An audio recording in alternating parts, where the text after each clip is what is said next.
बिस्मिल्लाहिर्रहमानिर्रहीम। अस्सलामु अलैकुम वरहमतुल्लाहि वबरकातुहू। प्यारे दोस्तों, अज़ीज़ बुज़ुर्गों,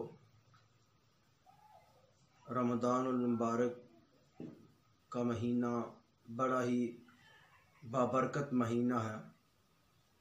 इस महीने के अंदर आम दिन से, आम नेकी से ज़्यादा सवाब मिलता है। आम रूटीन के अंदर अगर आप एक नेकी करेंगे तो आपको 10 गुना सवाब दिया जाएगा, लेकिन अगर रमज़ान मुबारक के अंदर आप एक नेकी करेंगे तो उसका 70 गुना जो वो सवाब दिया जाएगा। और इसके बरक्स अगर आप गुनाह करते हैं तो गुनाह भी इसी तरह ही गुनाह लिख दिया जाएगा। जिस तरह नेकियां ज़्यादा मिलती हैं, रमज़ान मुबारक के अंदर अगर आप गुनाह करेंगे तो वो भी ज़्यादा ही लिखे जाएंगे। तो रमज़ान मुबारक का अदब व एहतराम करना भी बड़ा ही ज़रूरी है। भाइयों, एक जगह पर एक वाक़या बड़ा अजीब पेश आया है कि एक मस्जिद के अंदर जो है वो आसमानी बिजली गिरी है। आसमानी बिजली का मस्जिद के अंदर गिरना ये कोई आम बात नहीं है, ये अल्लाह रब्बुल जलाल का अजाब है।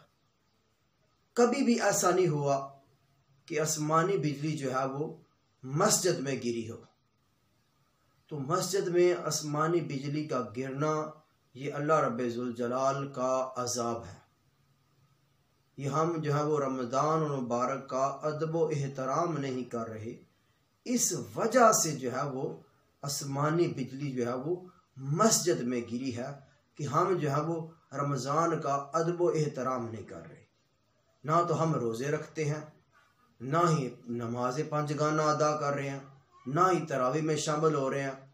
बस अब तो लॉकडाउन की वजह से हर बंदा बिल्कुल फारग बैठा है, तो अब भी उसके पास इतना वक्त नहीं है कि वो अपने रब के हुजूर अपने सर को झुका ले। बिल्कुल फारग गप्पे लगाए बैठे हैं और खेल कूद में मशगूल हैं, टेलीविज़न पर केबल लगा कर बैठे हैं। तो इतना ही बदबख्त इंसान हो गया है कि इतना फारग होने के बावजूद भी उसका जो सर है वो रब की बारगाह में नहीं झुकता। तो भाइयों, इस वजह से जो आसमानी बिजली है ये मस्जिद में गिरना शुरू हो गई है। मस्जिद में आसमानी बिजली का गिरना ये कोई आम बात नहीं है, ये अल्लाह रब्बुल जलाल का अजाब है।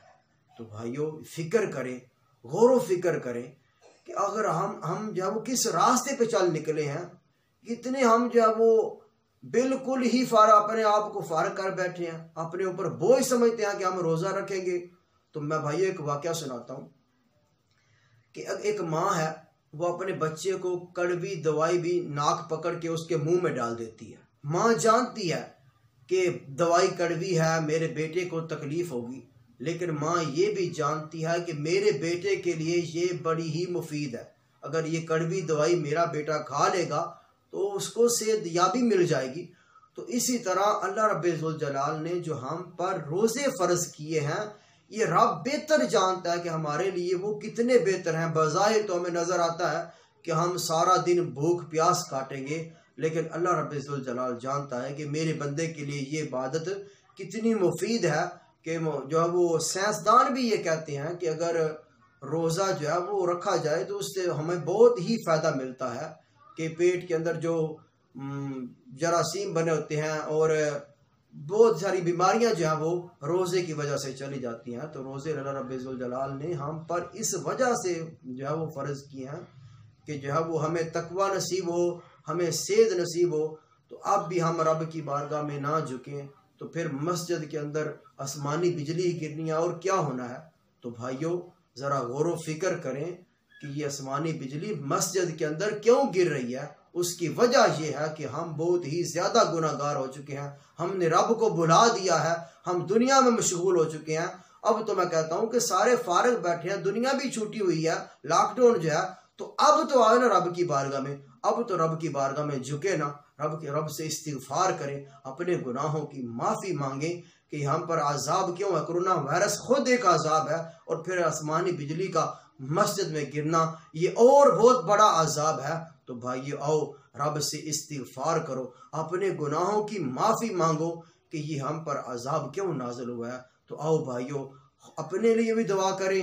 रमज़ान मुबारक के अंदर जो भी दुआ मांगी जाए, खुसूसन जब रोज़ेदार रोज़ा अफ्तार करता है तो उस वक़्त जो है वो जो भी दुआ मांगे अल्लाह रब्बुल इज़्ज़त वल जलाल उस दुआ को कबूल फरमाता है। तो आओ भाइयों अपने लिए भी दुआ करें और जो हमारे भाई कोरोना वायरस की वजह से परेशान हैं, बीमार हैं, उनके लिए भी दुआ करें कि अल्लाह रब्बुल इज़्ज़त वल जलाल करम फरमाए और ये अजाब जो है वो जाता रहे। तो भाइयों आओ इस्तिगफार करो, रब से माफ़ी मांगो और रमज़ान मुबारक का अदब व एहतराम करो। वमा अलैना इल्लल बलागुल मुबीन।